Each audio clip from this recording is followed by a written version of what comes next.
Okay, so before I proceed, let me introduce myself first. I am Tilip Murthy. I am an assistant professor from Tunku Abdul Rahman University of Management and Technology. So if you can see the title on the screen, it's basically Innovating Traditional Teaching Material to Suit the Needs of 21st Century Classroom. Right. First and foremost, let me just inform you that this is more on a sharing session, right? Of course, not seeing which one is more important or which one is not important, but of course, we have been seeing a lot of innovative materials that has been used. A lot of tech-based material has been introduced. Of course, innovative learning is somewhat that we are moving forward to. But of course, on the same hand, we also have certain things that we have been doing for the past many years that we should not forget them. And it is very important for us to also try to use them in our classroom. So therefore, that's the reason why the title is Innovating, because we are trying to innovate whatever that we have previously in our classroom with whatever that we have in today's classroom. Right, of course, we all know that the existence of smartboard, the existence of tabs, the existence of smartphone. I mean, everyone cannot live without smartphone today. Apps are basically developing every 24 hours. You see learning apps everywhere. You see learning platforms everywhere. You see a lot of these things are basically very helpful for all of us. Yeah, I do agree on that. But of course, that comes with a price. Because there's a thing, you have to um, download, you have to use them. And if, let's say, for example, the connectivity is not good, there will be an issue on that side. And also, of course, there will be issues in student engagement.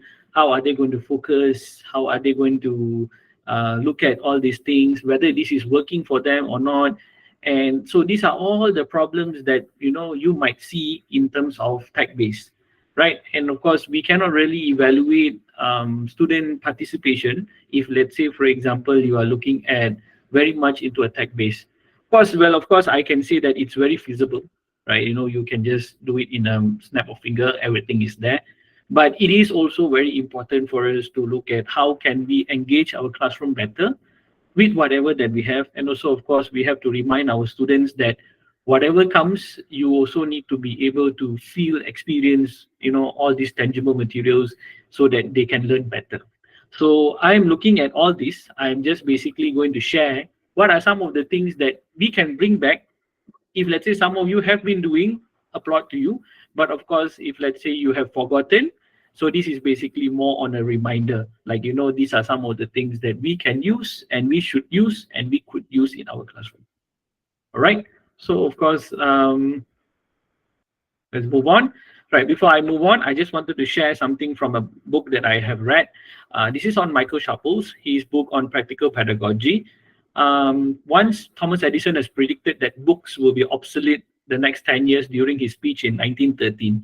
So imagine during 1913, Thomas Edison has mentioned that in the next 10 years, which means that by 1923, there will be no books, it will be obsolete. But of course, many of them jumped in joy because the books will be gone, so it's going to be easy. So everything is like, when you start, it will be very nice to hear that, okay, you don't need to carry books. It's not going to be heavy. It's going to be fun to go to school without books. It's going to be very technology based, and it's going to be very light for everybody, and it's going to be very easy. But of course, even though, he has mentioned this in 1913, after 10 years, of course, that thing has never happened. But also after 100 years as well, a century, books are still there, and technology have not transformed classroom teaching. So of course, you see, this book has been produced in 2019, and it's a very recent book. So this line here has actually proved that, although we have technology in our classroom, how much has it helped us to make sure that we are able to get our students to be able to learn successfully, right? Scaffolding, and so on and so forth. We need to do classroom teaching, we need to do classroom management, we need to do assessment and all these things. Well, of course, if you can see in terms of technology, all these things can be very easily done, assessments and also all whatever that is classroom management or tech, you want to manage your classroom precisely, perhaps everyone can use their own tab, can use your own smartphones, and you can just manage them quietly. But how do you really make sure that this is happening, right? So that is basically the issue then. So of course, you can say that, okay, I am generating the scores at the end of the session, or I'm generating the feedback at the end of the session. But when you do it in classroom traditionally, it will see a little bit more different. Students will be well aware that you might come and approach them. But if let's say, for example, there is something else that is controlling them, for example, if you're giving them a tab to use, a laptop to use, they know that you will not come. So perhaps high chances that students might copy as well, right? So of course, as what I mentioned to you at the very beginning till now, the weightage is there 50-50. Like, it can be a good task, it can be not so good task for both the sides, right? But of course, what happened here today is we have actually forgotten that some of the materials that are very much traditional can be used in our class, and you can basically innovate them. Okay, so that's the thing that I wanted to share with you. It's a very recent book, and of course, you can know that this line has mentioned that we still cannot see them right, perhaps because it's very difficult to manage them properly, and very difficult for them to also fulfill the learning outcome of the lesson. So yeah, so this is on Michael Sharples. I hope that if you have an opportunity, you can go forward and read his book. It is very, very insightful. Okay, so the insights for today is, of course, we are looking at instructional materials provides the basis for what learners will experience and learn.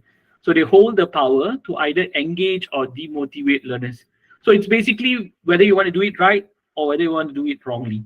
So if you have good tech-based lesson, good tech-based instruction, and you can really get your students to engage, it holds the power to engage your students. But if, let's say, it doesn't, then of course it demotivates the students. And of course, if you see certain tech-based materials, you can see that there's a level of difficulties. So if, let's say, you want to follow up with the level of difficulties, you will not be able to actually get every single level of difficulties to be done in one particular classroom. That will be very difficult for you to manage. So what you tend to do is you might just give one set of a level of difficulties for everyone. Well, of course, I understand